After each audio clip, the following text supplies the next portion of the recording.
एक बार की बात है, एक विचित्र छोटे शहर में एमिली और जेम्स नाम के दो व्यक्ति रहते थे। वे जीवंत और साहसी दोनों आत्माएं थीं, प्रत्येक के अपने सपने और आकांक्षाएं थीं। भाग्य के पास उनके लिए एक सुंदर योजना थी, जो उनके रास्तों को सबसे अप्रत्याशित तरीके से आपस में जोड़ रही थी। एमिली अपने चित्रों के माध्यम से दुनिया की सुंदरता को पकड़ने के लिए एक अटूट जुनून वाली कलाकार थी।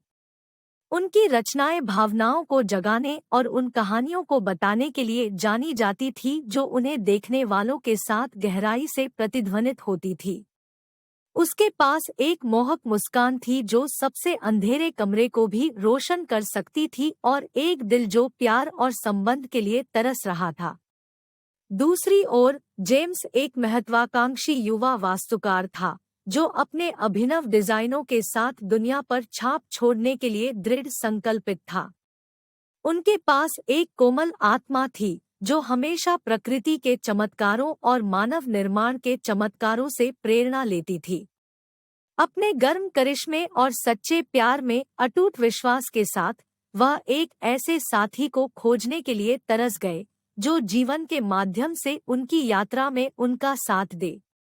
उनके रास्ते एक स्थानीय कला प्रदर्शनी में एक दुर्भाग्यपूर्ण दिन को पार कर गए।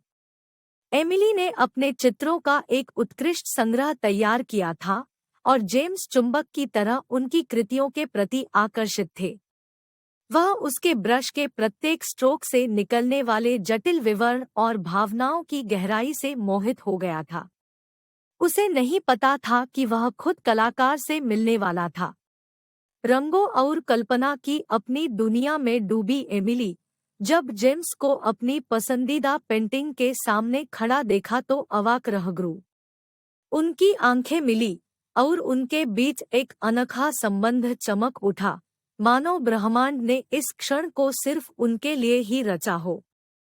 जेम्स चुंबकीय खिंचाव का विरोध करने में असमर्थ, एक गर्म मुस्कान के साथ एमिली के पास पहुंचा और उसकी कला के बारे में बातचीत की। उनकी बातचीत सहजता से चल रही थी, जैसे वे एक दूसरे को जीवन भर जानते हों। उन्होंने दुनिया में सुंदरता के लिए साझा रुचियों, सपनों और आपसी प्रशंसा की खोज की।